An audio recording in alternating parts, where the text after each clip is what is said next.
میرے آقا صلی اللہ تعالی علیہ وآلہ وسلم وہ عظیم ہستی ہیں کہ جب دنیا میں سرکار تشریف لائے تو اللہ کریم نے دنیا کے نظام کو بدلا، دنیا کے حالات بدلے، کائنات کی ہر چیز حضور کی آمد پر مسکرائی، کائنات کی ہر چیز نے مصطفیٰ جان رحمت صلی اللہ علیہ وسلم کی ولادت کی خوشی منائی۔ انہی میں سے ایک پاکیزہ مقدس ماں کا تذکرہ سنیے اور اپنا ایمان تازہ کیجیے۔ ام آمنہ طیبہ صدیقہ طاہرہ زاہدہ عابدہ رضی اللہ عنہ ارشاد فرماتی ہے، جب میرا لخت جگر محمد صلی اللہ علیہ وسلم میرے بطن اقدس میں تشریف لایا، جب حضور کا نور میرے بطن میں تشریف لایا، رجب کا مہینہ تھا، چند ماہ گزرے، اللہ نے میرے حالات بدل دیے۔ مائیں بہنیں بھی ہیں، غور کریں کہ بچہ جب ماں کے پیٹ میں آتا ہے تو ماں کی حالت کیا ہوتی ہے، ماں کی کیفیت کیا ہوتی ہے، مگر اس عظیم ماں کا واقعہ انہی کی زبانی سنیے۔ چند ماہ گزرے، سیدنا عبد المطلب رضی اللہ تعالیٰ عنہ ان کے پاس تشریف لائے، کہا آمینہ لوگ تمہاری شکایت کر رہے ہیں۔ کہا کیا؟ کہا تم جانتی ہو کہ جب میرا لخت جگر تمہارے پیٹ میں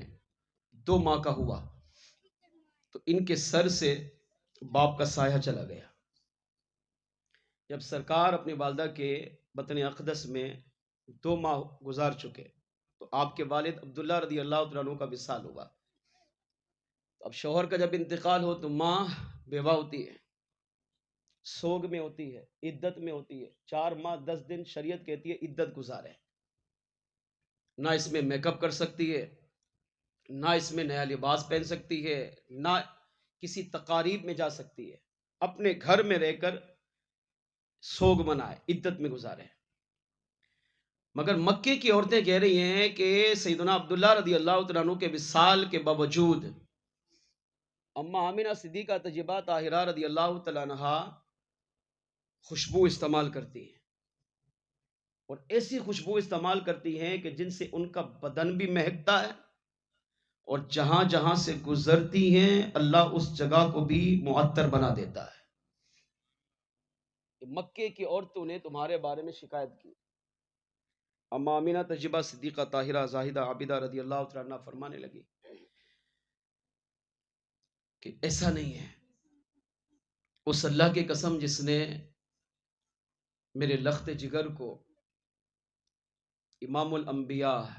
امام الرسل، ختم الانبیاء، کونین کا والی، کونین کا وارث، اس مقدس ہستی کا ماں بننے کا اللہ نے مجھے شرف عطا کیا، جب سے میرے سرتاج عبداللہ رضی اللہ تعالیٰ عنہ کا وصال ہوا ہے میں نے کبھی خوشبو استعمال ہی نہیں کی۔ کہاں پر تمہارا بدن مہکتا کیوں ہے؟ جب استعمال ہی نہیں کی ہے تو بدن مہک رہا ہے، گھر مہک رہا ہے، جس گلی سے گزرو وہ مہکتی ہے، جس جگہ سے گزرو وہ بھی مہک رہی ہے، اس کی کیا وجہ ہے؟ اما آمنہ صدیقہ فرمانے لگی اس کی وجہ میں نہیں، میرا لخت جگر ہے۔ میں تو اپنے شوہر کے سوگ میں ہوں، میں تو عدت میں ہوں، میں نے کوئی میک اپ نہیں کیا، کوئی بناؤ سنگار نہیں کیا، کوئی خوشبو نہیں لگائی، جب سے یہ میرا لخت جگر میرے بطن اقدس میں آیا ہے اللہ نے میری زندگی کے حالات کو ہی تبدیل فرما دیا ہے۔ اب اما آمنہ صدیقہ طاہرہ رضی اللہ تعالیٰ عنہ نے جو جملے کہے ان میں سے چند سنیے۔ آپ فرمانے لگی عبد المطلب رضی اللہ تعالیٰ عنہ سنیے، جب سے یہ لخت جگر میرے بطن اقدس میں آیا ہے اللہ نے میرے حالات بدلے۔ پہلی نعمت، پہلی برکت اس لخت جگر کے بدن میں آنے کی اللہ نے یہ ظاہر کی کہ اللہ نے ان کے آنے کی برکت سے میرے بدن کو خوشبو سے معطر فرما دیا ہے۔ میں خوشبو استعمال کرتی نہیں ہوں، مگر جب سے یہ بچہ میرے پیٹ میں آیا ہے میرا بدن خوشبو سے معطر ہے، یہاں تک کہ جس گلی سے گزروں، جس جگہ سے گزروں اللہ اس لخت جگر کی برکت سے اس جگہ کو بھی خوشبو سے معطر فرما دیتا ہے۔ یہاں تک کہ میں اپنے گھر سے باہر نکل کر جب کسی راستے سے گزرتی ہوں اگر سامنے جانور آئے تو جانور بھی جھک کر میرے اس لخت جگر پر سلام کرتے ہیں، اس آواز کو میں سنتی ہوں۔ جانور بھی کہتے ہیں اے نبیوں کے امام کی ماں تجھ پر ہمارا بھی صلاۃ و سلام۔ جبکہ اس لخت جگر کے آنے سے پہلے میرے یہ حالات نہیں تھے، مگر لخت جگر کے آنے کے بعد اللہ نے میرے ان حالات کو تبدیل فرما دیا۔ اگر میں کسی درخت کے قریب سے گزر جاؤں تو وہ درخت جھک کر مجھ پر سایہ کرتا ہے، اور وہ درخت بھی پڑھتا ہے السلام علیکی یا ام رسول اللہ، اے امام الانبیاء کی ماں آپ پر ہمارا بھی صلاۃ و سلام ہو۔ یہاں تک کہ اگر میں کسی چٹیل میدان سے گزرتی ہوں جہاں پر درختوں کا نام و نشان نہیں ہوتا، زمین بنجر ہوتی ہے، اللہ میرے اس لخت جگر کی برکت سے اس زمین کو بھی سرسبز اور شاداب بنا دیتا ہے۔ عبد المطلب سنیے، اگر میں کسی پہاڑ کے قریب سے گزرتی ہوں تو پہاڑ بھی جھک کر مصطفیٰ جان رحمت صلی اللہ علیہ وسلم پر صلاۃ و سلام پیش کرتا ہے۔ یہاں تک کہ اگر میں درخت کے قریب جا کر بیٹھوں تو درخت اپنی شاخیں جھکا کر مصطفیٰ جان رحمت پر اپنا سایہ کرتا ہے، حضور کے مبارک بدن سے برکتیں لیتا ہے۔ اما آمینہ صدیقہ فرماتی ہیں یہاں تک کہ اگر میں پانی بھرنے کے لیے کنویں پر جاؤں، پہلے جاتی تھی ڈول لینا پڑتا تھا، رسی لینی پڑتی تھی، رسی کو ڈول میں باندھ کر اس میں لٹکانا پڑتا تھا، پانی کو کھینچنا پڑتا تھا، مگر کمال یہ ہے جب سے یہ لخت جگر، جب سے عبداللہ رضی اللہ عنہ کی امانت میرے بدن اقدس میں آئی، اب کنویں پہ جا کر مجھے ڈول نہیں اٹھانا پڑتا، رسی نہیں ڈھونڈنی پڑتی، ڈول کو کنویں میں لٹکانا نہیں پڑتا، بلکہ کنویں کا پانی چاہے کتنی گہرائی میں ہو وہ میرا دیدار کرنے کے لیے، اس لخت جگر کی زیارت کرنے کے لیے اپنی گہرائی کو چھوڑ کر کناروں پہ آ کر میری قدم بوسی کرنے لگ جاتا ہے۔ کہا ایک واقعہ ایسا ہوا، میں کنویں پر گئی، مجھے مکے کی عورتوں نے کہا ہمارے ساتھ چلیے وہاں پر ہم پانی بھریں گے، میں ان کے ساتھ گئی، مگر میں تھوڑا دور بیٹھ گئی۔ ان مکے کی عورتوں نے کوشش کی کہ پانی کو باہر نکالیں، مگر پانی باہر نہ نکلا، تو اب کسی نے کہا اما آمینہ کو بلاؤ نا، ان کی یہ شان ہے جب وہ کنویں کے قریب آتی ہے تو ڈول رسی ڈالنی نہیں پڑتی، کنویں کا پانی خود بخود آتا ہے۔ یہاں تک کہ ایک نے کہا میں نے پانی سے آواز سنی ہے، اما آمینہ صدیقہ کو میرے کنارے پہ لاؤ، جب وہ آئیں گے جب جھکیں گے تو کنویں کا پانی مصطفیٰ کا دیدار کرنے کے لیے اپنی گہرائی کو چھوڑ کر ان کی قدم بوسی کرنے کے لیے کنارے پر آ جائے گا۔ اب عورتیں گئی، اما آمینہ کو بلا کر لائی۔ اما آمینہ صدیقہ فرماتی ہیں جب میں کنویں کے کنارے پر آئی اور میں نے جھک کر دیکھا تو وہ پانی جو کنویں کی گہرائی میں تھا، جو ڈول رسی سے نہ رہا تھا، اس پانی نے جب محمد مصطفیٰ میلاد والے آقا کا دیدار کیا تو اپنی گہرائی کو چھوڑ کر کنارے پہ آ کر میری قدم بوسی کرنے لگ گیا۔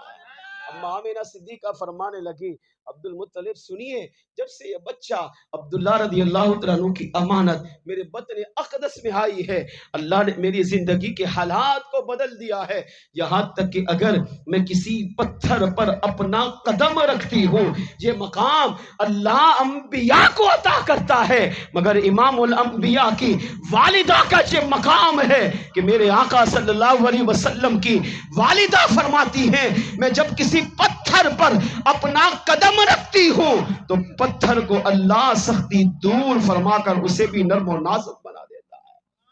پہاڑ کے قریب سے، درخت کے قریب سے، جانوروں کے قریب سے، شجر حجر کے قریب سے، نباتات جمادات کے قریب سے، یہاں تک کہ کائنات کے جس حصے سے گزرتی ہوں ہر حصہ جھک کر مجھے سلام بھی پیش کرتا ہے اور میری بارگاہ میں سجدہ بھی کرتا ہے۔ یہ کمال میرا نہیں، یہ کمال اس تخت جگر کا ہے جس کو اللہ نے میرے پیٹ میں پیدا فرمایا۔